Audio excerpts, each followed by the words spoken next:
Ernie, it's so great to see you. We set this up because we both of us, myself and Tyler, wanted to talk with you. We wanted to get your wisdom. We wanted to get your insights. And so this is just a great day to do that. And I I have been I've been wanting to do this time with you for quite some time. Your knowledge, your wisdom just impacts it still impacts me. I mean, the several meetings that we've had together, anything you've told me, I've remembered. I want to give you one that I use every time.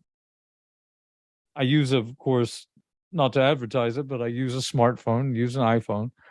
And when I go to take pictures, I know what that grid is about now. And I did not know to put those things into thirds. And Right. that is a beautiful thing for me to I'm thinking a lot about that. I'm thinking a lot about your advice and how to set things up, how to make things look. And I have a question that I want you to, and I know Tyler has some great questions too, but I wanted to ask a question and I wanted your insight on this. And I think a lot of people would like to know this. What is the thing about making a video that captivates you as a person? That, I mean, you've won Emmy awards with this. So what is it that you could give us that gives us insight, wisdom? And when you look, when you're doing this whole thing, what is it that you're feeling, seeing, thinking about? I'd like to know. That's a great question. When I wasn't originally, when I came to, I'm an OU alum also, not just, Right, right. not just a adjunct lecturer there or anything. But when I came, originally I was going to go into radio, which is, yeah. And then I picked up a camera and it was something about telling a story visually That's interesting. Yeah. that just grabbed me immediately. I think we all know, I'm going to throw Don Moore's name out there. Sure. We met Don Moore, but he was over the program that I went through and that I now am a part of. He threw a camera on my shoulder, and it was just immediate. Immediately, I was in love with that thought of telling a story. I'm a storyteller, anyways. I think we've all talked. All of us have talked enough. You all know how much I like to tell stories and how much I like to talk. Mm. I think it's part of being an Appalachian is we just like to tell Yeah, we like stories. good stories, don't we? I mean, we like good tales. It's what I think it just makes us even more human, but there's something about that. That's true. I mean, we grow up in a culture that appreciates good stories. Yeah, I mean, I think we still have that here. And so to be able to go out, and it's not just like my story I'm telling, I get to tell other people's stories Mm. doing this and doing it in a visually compelling way to keep people interested. It's really weird. I was reading and talking to some other people about, being in my part of the industry, that most people who work in my field as a photographer or videographer, Mhm. they can see images in their minds. I don't. I don't see images in my mind. I see words. I'm one of the different type of thinkers that, it's a voice or words. I don't actually see images. Most creatives, Interesting. That's interesting. most creatives see actual images, like directors, they see images. Other photographers see images. So when I'm talking to fellow photographers and they're like, you don't see images, I'm like, no, I have to see it as I'm shooting. I don't think of it beforehand. Yeah. Does that Yeah, make I get sense? that. I get that too. That's interesting. Wait a second. I've got to hang on to that, man. I tell you, you just like, wow. This is Yeah. um So my question with that would be, are the words that you view or come into your mind, are those emotional attachment words that you want to put together as you tell the story? Yes. That's when I go shooting, I shoot for emotion, or I shoot for one of my mentors, Darren Durlack. You can look him up. He is a multiple award winner videographer. He used to work in Baltimore. Now he's in Boston. and he produces documentaries, but we worked for Sinclair together, and he was like the company chief photographer. And he came down and he was like, he instantly got me. And so I spent a couple of days with him, and he taught me how to look for emotion, look for sound. We shoot with sound because sound brings people in. So one of the things that I use, since I don't see images, is I use that piece of advice from him. I shoot with my ears. I listen for things, and he told me, he said, where there's interesting sound, there's interesting pictures. That's, yeah, this is too cool, man. Because I tell you where go on with your story, because I've got my mind's just like boiling right now because I've got so much going on. It's like popping off right now. So go on with your thought, and then I want to go back to Tyler. Yeah, emotion is a big thing, because emotion, and this is something I teach to my students. We have a goal. Our goal is to affect our audience. There's what's known as the process message. We want a message. We're trying to get a message across, whether it's, the story, but there's a point to the story that we're telling, always a point to the story.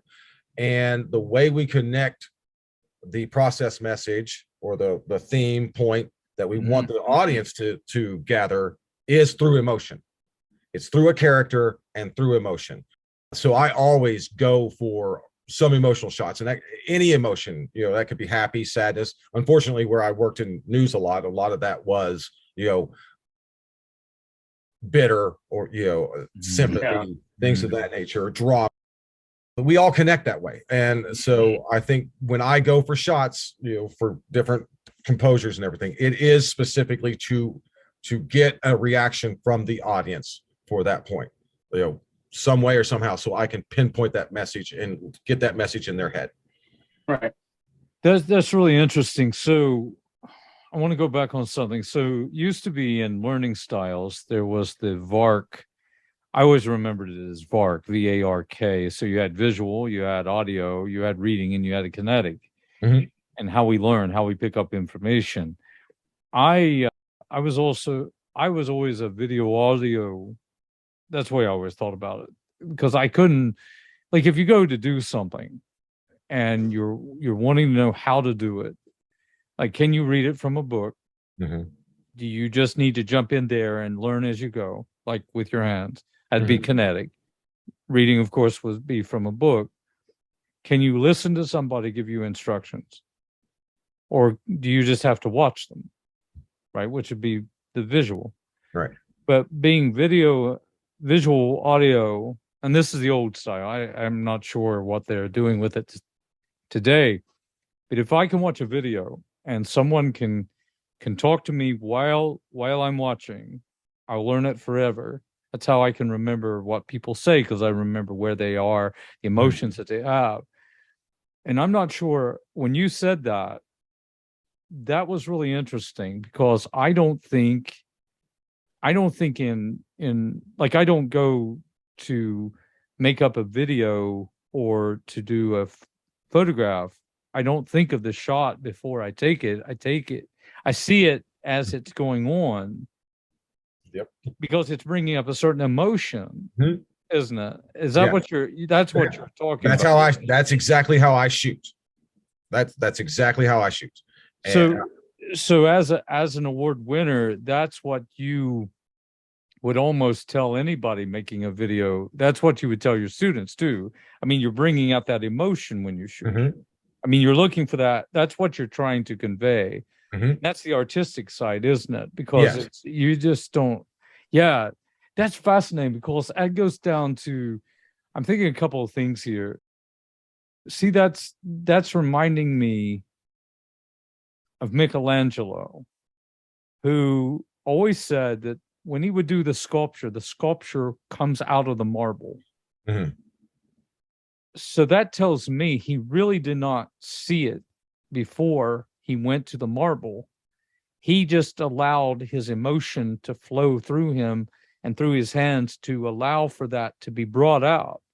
I think with what him saying that would be, a good assumption to have.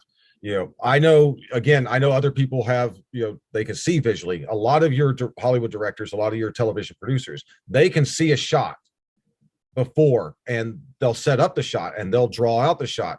I shoot off the cuff. I think that's why I fit so well in news more so than, or documentary shooting more so than than fictional shooting, because I don't see that happening unless I That's am right on interesting. set and I have to make it right then and there. Is that a difference? Like, is that a difference between, like, where's, if we talk about the contrast between those who see the shot and those who take the shot, sort of almost see it as it's occurring or see it before it's occurring. Mhm.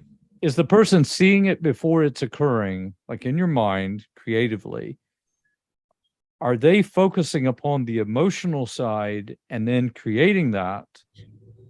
Is that what's happening, or is it that, In my point of view, I would think that they would. Especially a well-produced show. A well-produced show is, the scenes are very, very thought out, from the composition of the camera or cameras, if they're going to have multiple shots in the scene. Yeah. Some shows are shot, with single camera. One, Parks and Recreation is one. I think Only Murders in the Building, a more recent one, is shot single camera. right? But a lot of your shows are shot with multiple cameras, just depending on who's producing it, how they want to produce it. Mhm. But I think a good producer, a good director of photography, they Mhm. definitely take it from emotion. To reference recent show I've been watching that just finished up, which was Andor. I don't know if anybody's watched, if there's any Star Wars fans here or not. Mm. Andor is a slow burn. The cinematography to it is beautiful, and it is meant to elicit, every shot is meant to elicit emotion about the character that they're concentrating on, because it is such a slow burn. It is a character development story, so it's really based on composition, it's really based on dialogue and character action, more so than like battles or anything like this. Yeah, this is interesting. Not to interrupt you on that thought. So what you're doing, in contrast with the documentary, is what we would call the realm of reason. Not to say that the other doesn't, but you're engaging the mind, whereas the instance of creating the full shot is engaging the heart. Mm. First. I mean, like when I watch a documentary, I'm going to be thinking about it, I guess, I suppose. But if I watch a work of fiction put to the screen, I'm going to be engaging my heart. Not to say that I'm thinking that. I don't know that, though. I'm just kind of wrestling with this idea. Maybe we need both. Of course we need both, but that's an interesting take. I've never thought about that before. I think a good show, especially that's well thought out with their shots, engages. Okay. Like to just that reference, like Andor, you have to think about, like everything that's going on. You have to think about it. It's very drama based. It's kind of more unlike what most Star Wars are, where you got the blasters and lightsabers going on. This is more, again, character development. It's more political drama. Okay. So again, it's based on a lot of actors' faces, emotions, but the composition also to show, how the character's feeling, how the character is dealing with the environment based on the environment around. We still try to shoot that in documentary style shooting.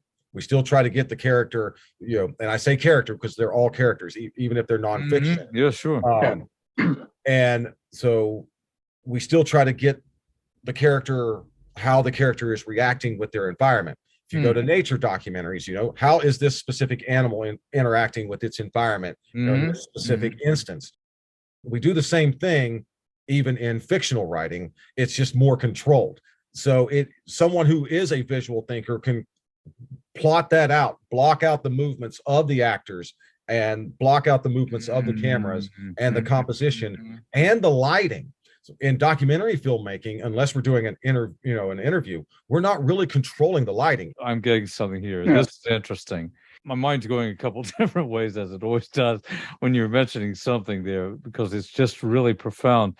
So let me go back to literature just for a second, and then I'll bring it back up. So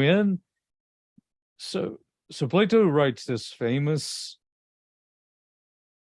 it's called the allegory of the cave. You write it's called a myth, but it's actually an allegory. And so when people read it, every part of that has been thought out, that allegorical, because it has to be thought out. You just don't give an allegory right on the spot, right? It takes thought. And every placement of every part of every scene in that. And there's really three movements to it. I think it's not by accident. You got the situation of the cave, you got the person going outside the cave, and then you got the return, which is much like Joseph Campbell's The Hero's Journey. You got the situation, you got the disruption, and then you got the return, or the back to the converted individual that comes back from the journey that tries to convert. All of that is in there. Compared that to the parables of Jesus, probably given right on the spot, probably thought about a little bit, but probably given in some cases extemporaneously, because let me show you what this is like. And take, for example, that tree, and then it goes into the roots and the branches, or take, for example, this person. Take the sheep over here. Watch how the sheep are acting. This is the way people do. Or take this individual over here. We heard this tale of a person being robbed, becomes a good Samaritan parable. And really what that is interestingly about is that the parable of all of a sudden becomes more wild. Like the documentary, like you were talking about this documentary or this on the site filming, that's almost wildly done, because it's wild, it's uncontrolled, right? Yes. It's going to happen. Yes. It's like the shot that you don't think about that you got to get, right? So you run up with your camera. I've got to take this because there's only one time the sun is going to shine down on that particular area. So it's very wild. Yes. Right? Uncontrolled. Whereas when I'm watching a film, it's like an allegory. It's very controlled, very written out, very scened out. Yes. So that's really fascinating, because there's this juxtaposition between the wild and the tame. And when you're doing a video, like I've been, everybody's trying to perfect videoing now. If you want to get into social media or influencing in any way, you're trying for it's almost like you're trying for sometimes the cultured effect. Like, here's the books. Sometimes you just want to go out and take it underneath the sun and the clouds and the wind, and let's go. And let's do that. And you need it wild. You need to feel that. Yeah. That's really interesting, isn't it? I mean, that's really fascinating. Keep going with your thought. I very it's exactly like that. And I think that's probably why I fit more, when I gravitated, and after my graduation, I gravitated towards the news industry and nonfiction shooting. And even to this day, do I do some more planned out stuff for the university and for local businesses? Sure. But I'm still much more comfortable, and I tell them, let's just roll with it. Let's just go. Let me shoot these people in video. Let's make sure everybody understands when I say shoot these people with your camera that I'm recording. Yes. I'm recording. Yeah. What'd you say, Tyler? I'm sorry. I just said with your camera. Yeah, that's right. That's right. See, I've been hearing a lot on people talking about in influencing thought, that sometimes you just need to go with it. You don't need to plan it. If you plan it out, you'll miss the opportunity. Like, do I look right? I mean, it's all kind of contrived. You're missing the impact, because if you just get it then. There are times that it's just, it's if it's in the moment, there's an impactful and there's an impact that you don't get if it's staged, and sometimes the audience can really tell, and especially if you're not dealing with actors, people who are not trained actors, they're not going to deliver as impactful as someone who is a trained, learned, experienced actor. Going back to the case of Andor, I know I'm referencing that show a lot. Sure, so Disney better give you some plug money here. Yes. That's called the Darren Newman Dialogues. Soon to be called Wisdom in the Midst. I'm Darren Newman, that's Tyler Grubbs, and Ernest Hall. There's a great monologue that one of the characters does, and of course he's an actor, and he's a very well-established actor. To get someone like myself, or someone who is a community leader out there, sometimes to have them try to repeat that, even politicians who have polished their public speaking, if you don't catch them when they say, oh, this is so good. When they say that one, when they're in the moment, when they're in the emotion, and then you're like, man, I missed that. And then you ask, like, you later interview them and you try to bring that back out, you're not going to get the same feeling. You're not going to get the same impact. It's not going to hit your audience as much. It removes the difference. It's the difference between listening to a live album or a live concert and listening to a CD that's been polished, and it's like, oh yeah, we did get Mickey off that 15-minute drum solo, to cut it into its 4-minute time, Right. But you remove that almost organic moment that grows from that. There it is. Exactly. And you said concert, and immediately in my mind, who is it? The Cone concert, where he did the impromptu and everything went bad for him that night, but it was like one of his very best concerts in New York City. I think it was maybe. I'm not for sure. I got it on my.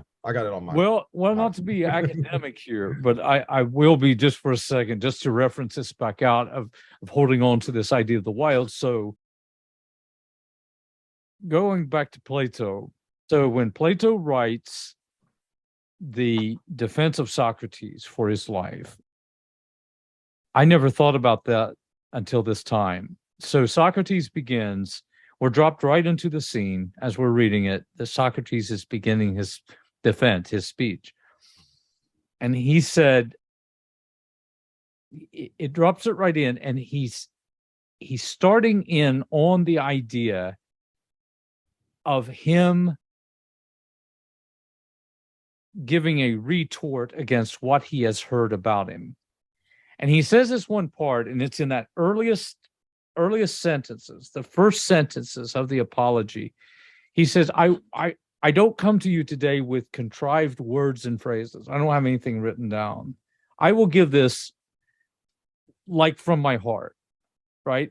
I don't have, in other words, I don't have a speech in front of me. And they tell me that I don't, like I can turn a phrase, I can spin a lie. Well, if speaking the truth means like from speaking from your heart, I mean, that's what I'm all about. And to say that I'm going to come to you with these contrived phrases like a piece of paper in front of me, I'm not going to do that. And he sets the stage. I'm going to say it right from my heart. This is what I'm about as a philosopher, as a lover of wisdom. This is what's been going on. And of course, he's been taken to trial because he's corrupting the youth and introducing gods not recognized by the city-state of Athens at the time.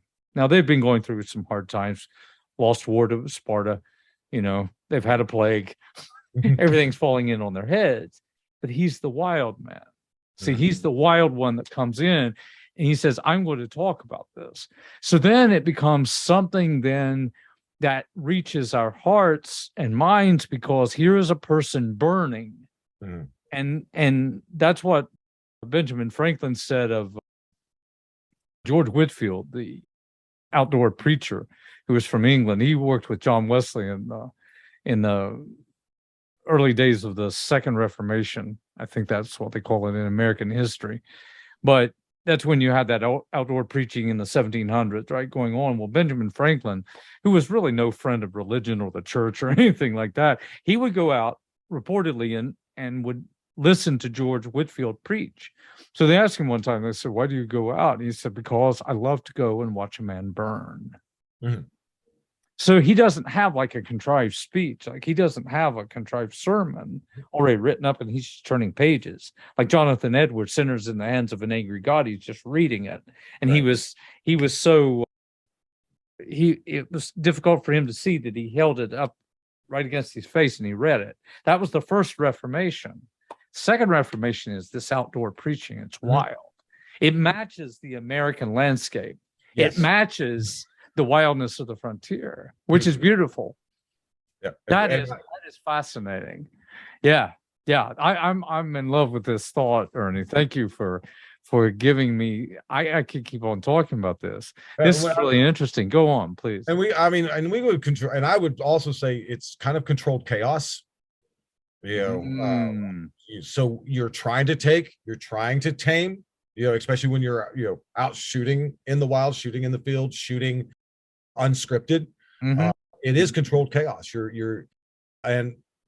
It comes with with experience. You kind of learn where to start pointing your camera, what to start looking for. There are things of that nature, but you're trying to control all this chaos, and you're trying to capture everything that you think will tell the story to your audience. And then we got to take this back and then edit all of this down and trim the fat, so to say, to where it is in digestible pieces. That's it. That's the word I was for the audience to take in. Before you said that, I thought of the word to digest it, because if you get a hold of there's something very beautiful going on here with this thought that, for example, when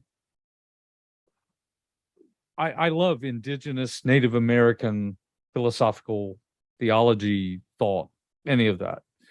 Totally just, so great. But what would happen is it seems that the stories that got recorded and told, even the theological ideas, were all from some experience that you're embracing the entirety of the wild, what we call the wild, which is really a misnomer. As Luther Standing Bear said, it wasn't wild to us, it was home. But they're going into the world, and they're deriving then, they have all of these experiences, and then it comes back. Now comes the time, and this is not just true of indigenous Native American, it's also true of any thinking. You have this wild experience, you have this magnanimous happening in your life, then you come back and you digest it, you edit it, then you form something that will be impactful for the ages. And that is a wonderful, interesting work and a thought for people that want to influence in what we're going on today, instead of just giving it like, here's me, you've got to make a point with this. It's not, we don't care what, you're just walking. We want to know what can impact us. So that's going to take some thought. That's going to take some editing. That's going to give us that in a digestible form where we can really get hold of that. Yeah, you can capture everything you need out there, but you do need to come back and process. And, just like we do, like what you're saying, we go out, our experiences, we have to process either in the moment or later on, process and get it into our system. Well, we're doing the same thing, just with the camera and a video. So anything you're watching, media, is thought out specifically to impact you in a way, even if it's caught while it was happening, it's still edited, so there's a specific message for you all to get as a viewer. So that's the reason that when they'll make up like a movie that tries to imitate a footage from a video, like they're just happening on the spot, and this is like a found recording, like Blair Witch Project. Yeah, that's right. So that's what they're trying for. They're trying to imitate something that was so wild and bring you into that experience without it being seeming to be contrived. Yes. I think Blair Witch Project definitely did. I mean, they set a new precedent in kind of the horror genre of, and you saw a lot of people start copying that. Yeah. And I mean, and it's, you know, on social media, they're doing that a lot too, where if you get on TikTok or YouTube, you know, caught on tape, all the, you know, all Yeah. this, Yeah. They always play that dramatic music, that weird music. yeah, and it's like, but yeah, it's meant to kind of trick you a little bit into believing that it's real footage. It's a help with, it's, you know, the suspension of reality. So that kind of helps with the suspension of reality, especially when it comes into horror movies. So it's a good technique. I haven't really used that technique for anything, but I think in the horror genre it works. But yeah, it's edited to, you know, specifically to kind of draw you in. You know, there's other techniques that we use in TV and film to bring you in. Sound is a big technique. Sound is extremely important. Sound is the most important part of your video. Sound is the most This important is interesting. So let me ask you this question. I want you to lead in with that thought. So what would you tell someone that was trying to either influence with some great thought that people need to have in through by the videos, like a person that's an influencer, or someone that just wants to keep something for their posterity or the people that they love to watch?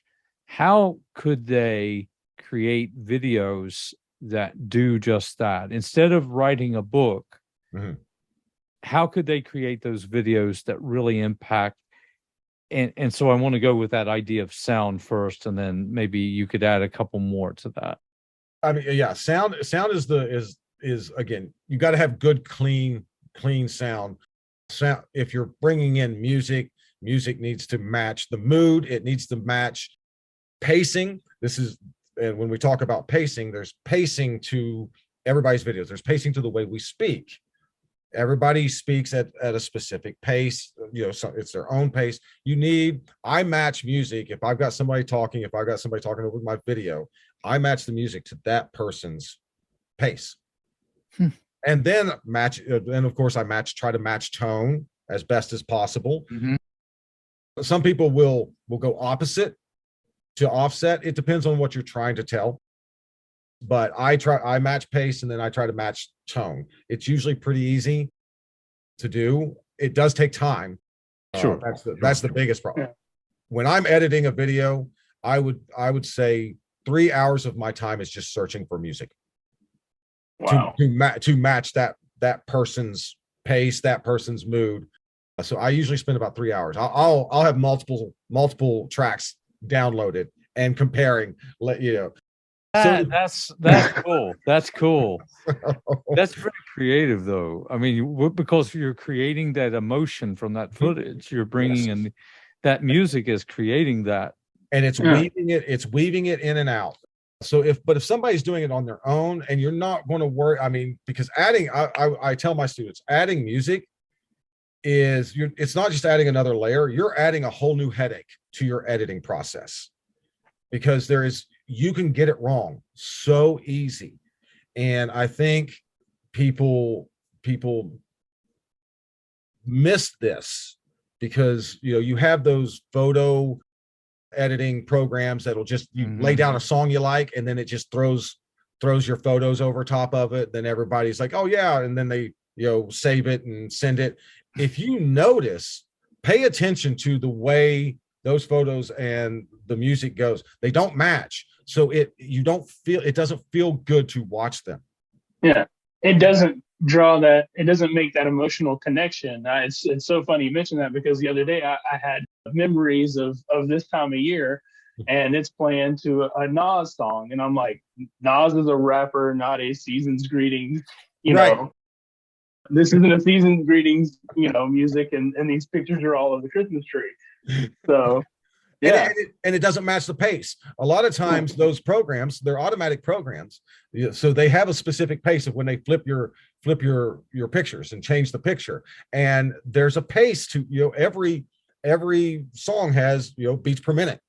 They have a rhythm to it, and one of the things when you're editing with music, you need to edit with beats per minute if you're throwing music in there, which means that whoever's talking needs to be talking at a matching beats per minute to the music you're throwing underneath there. So I think a lot of people making mistakes thinking, oh, I can just throw music on here and that'll add such a nice layer, and they don't realize they're defeating themselves. So in other words, the music is actually not just an icing on the cake, it's part of the cake itself. Oh, yes. Yes. So you could actually botch up your cake. Completely. Just by choosing the wrong music, you can throw everything off. You can make it, and I mean, and I don't want to throw funeral homes under the bus here, but they do this. Yeah.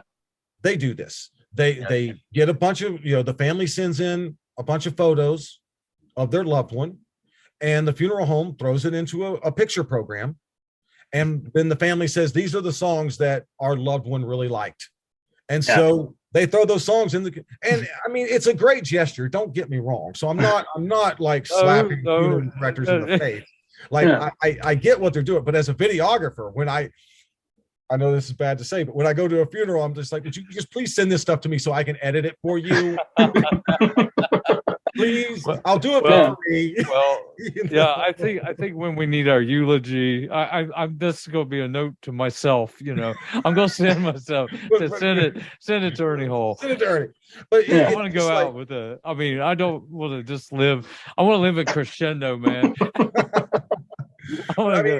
Think about it as a speech too. Like when someone's talking and you're wanting to record yourself, you're giving a speech. There is, we learned in public speaking, and if we took any other speaking classes, we learned that you need to go at a pace that matches what you're trying to convey, that matches the emotion. We know about pregnant pauses. Pregnant pauses are extremely important, not only in speech, they're important in video. Pregnant pauses, you let that sit, let the audience, if you watch movies, there's movies that they'll just let you sit there for a few seconds and just deal with what you're seeing. Sure. Deal with what you're hearing. So those are things to consider. That was that great. I forget who did it, and I know little about it to even probably be talking about it, but it was that one concert piece. It was a symphony, and it was just silence. They would just sit there. And it was just totally, but the silence is the thing. It's like there's moment, like you hear it, but there's something wild and organic, as Tyler was mentioning, in that moment, because you're creating that symphony right on the spot by the silence. Yes. Really interesting stuff there. So, and it's impactful. Add music to that and watch what you're putting, so don't go like. Anyway. So I mean, and there's some basic things. If somebody's wanting to, to just record themselves, if they're wanting to go for social media or things, there are some basic things that you need to consider. Your composition, you need to consider your background, you need and consider your message. What is your message? If you're just starting out and you haven't done a lot of these, some people are really good at impromptu, but I think even people who are good at impromptu are practiced at impromptu. Well, there's an improv class. You're not just right. Actors aren't just automatically improv actors that they can go to an improv class. And same with comedians. I think comedians they're practiced, at improvisation. They're practiced at being off the cuff. Some people are naturally, just quick-witted and can do that. Yeah. But I think if you are wanting to do a video and you're wanting to be impactful and you're wanting a message, first thing you need to do is define your message. Define your message. That is the very first thing that you need to just say. What is it that I want? we call it the process message Mhm. in the meeting. What is it I want my audience to think, to do, or to feel? Mm-hmm. I need to know these things. So you need to get that message out, what you're actually aiming for before you ever, that's your target. Yeah. That is your target. Your purpose, it's your meaning. Why are you there? Yeah. And so then you write to your target. Some people are good at reactionary, but that's a big thing now, with TikTok is, the reactionary videos. But I'm going to tell you, as someone who I feel that's experienced, I think some of the reactionary isn't so much reactionary. I think it's just as well planned. Right. The beautiful thing about video and the beautiful thing about TV, and people say this, but then they deep down they know this. Not all of it is real. Not all of it is real. Some of it is actually planned. Even when it's live, it is planned. You watch the news, and I'm not saying like the news stories are planned. Right. Yeah, but people forget that, don't they? Right. But when you watch the news, like the interaction between the two anchors, or the interaction between the anchor and the reporter in the field, that's planned.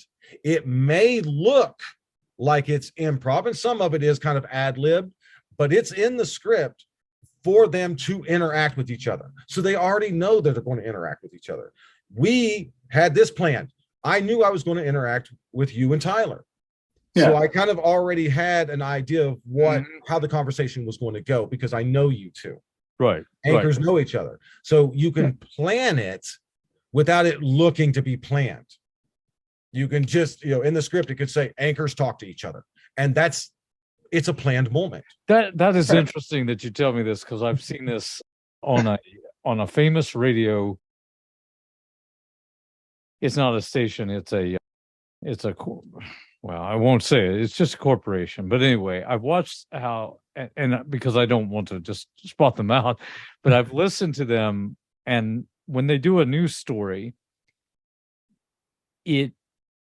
some are good at answering it just like they've been questioned, like two friends talking. Mm-hmm. Others you can tell are reading it, which tells me that they're all reading it. It's just that some are better at reading it than others. Yeah. See what I'm saying? Yeah. But they have a teleprompter right in front of them, or a script, and they may be like not reading everything.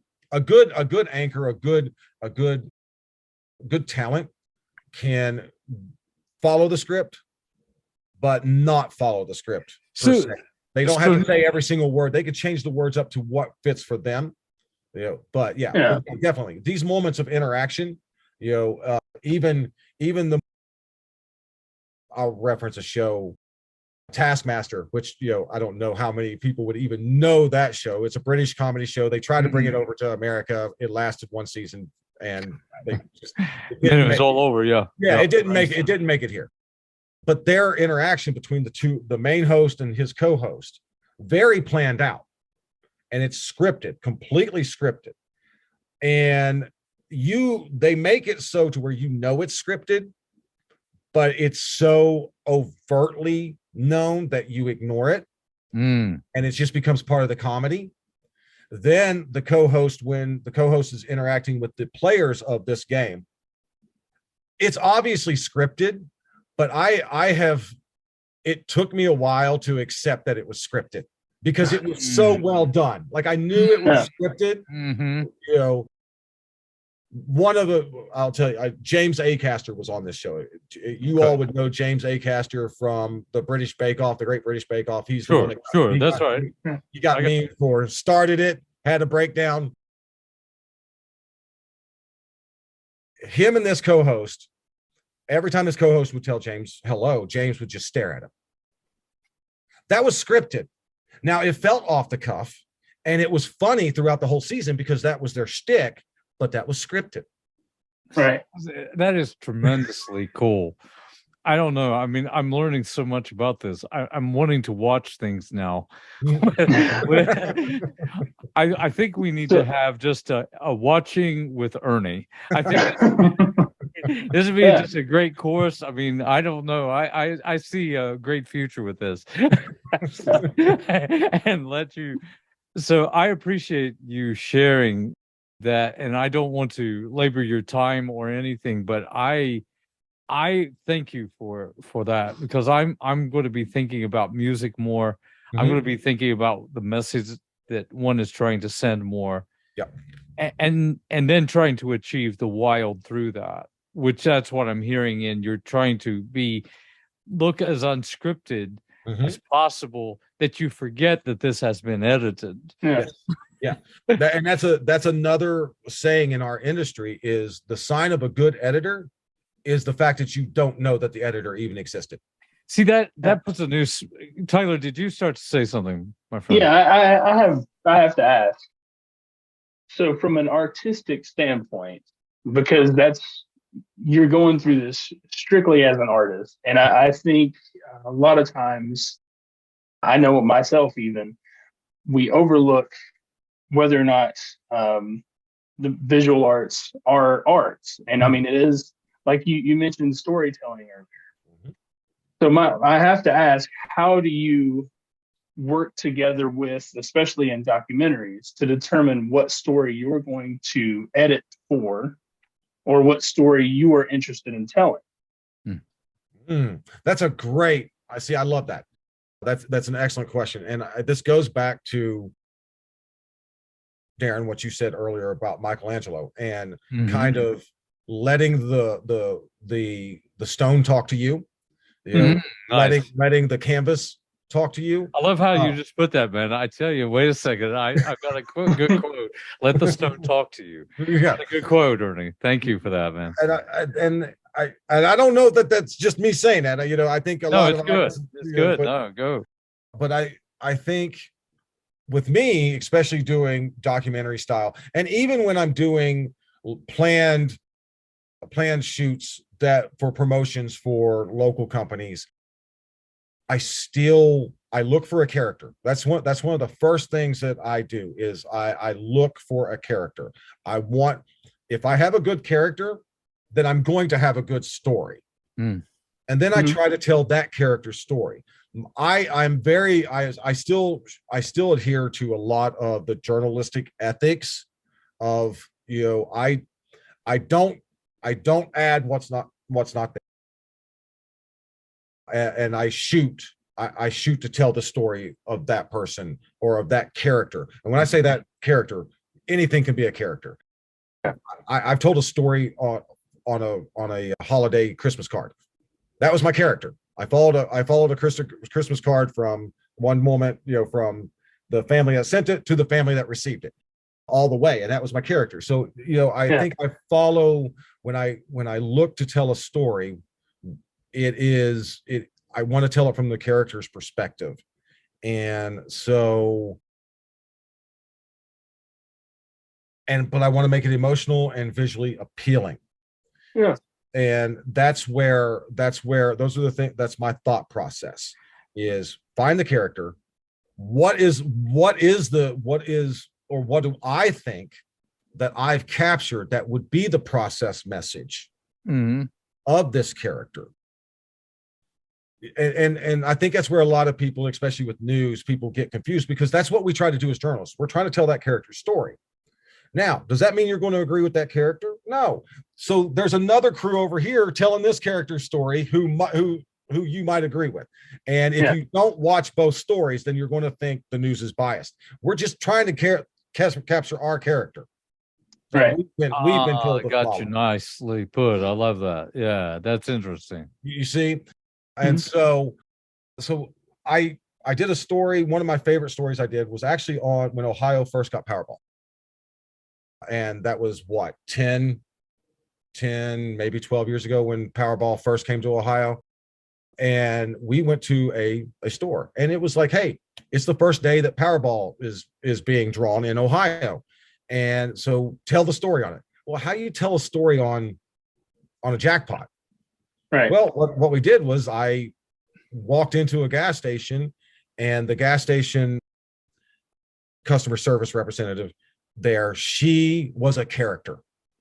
She was funny, she was charismatic, and she was selling lottery tickets like they were hotcakes. So I put a mic on her, And I Yeah. said, just do what you're doing.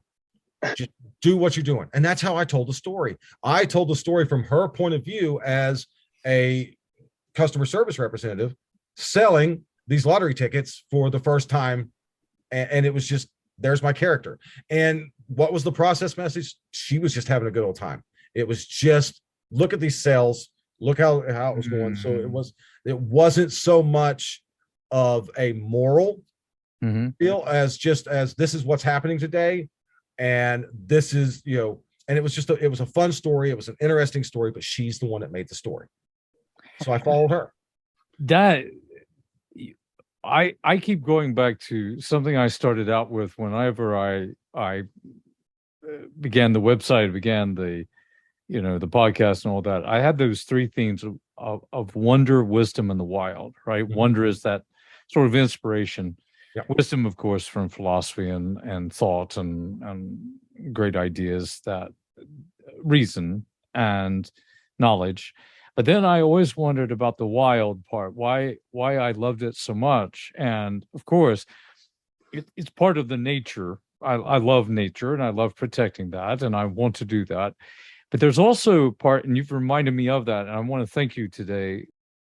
Thank you right now for this, that you've reminded me how important that the wild as an idea, as an unleashing, as a keeping it real sort of idea, it is so much a part of great work. It's like it's artistry at its finest. Like I was reminded, don't let it seem scripted. Watch your editing so that you can get it to flow. Set your shot, of course, but get your meaning, what your point is, what the meaning and the purpose is, why you're here. But in that editing process, you're bringing that wildness to it so that it seems, to use Tyler's word again, organic and cool. It seems like you're giving this concert and this is a song I just am making up in my head and letting it go, and here we are. And that's transformation. It's the wild that transforms. It's not the contrived. It's not the it's not the politician standing there with a prescribed speech. It's the social mover who wants to change lives, speaking from their heart. Yes. So it's not the one that wants to keep out of trouble. It's the one that doesn't mind being in trouble, right? Yeah. It's that. That's what I'm hearing from this. And man, have you given me something to think about? I just thank you. And I know I don't want to overrun on the time, but we need to do this again. We'll pick it up. We'll carry this on. I want to thank you for giving us that. It's very valuable. Absolutely. Greatly appreciated, and been a pleasure.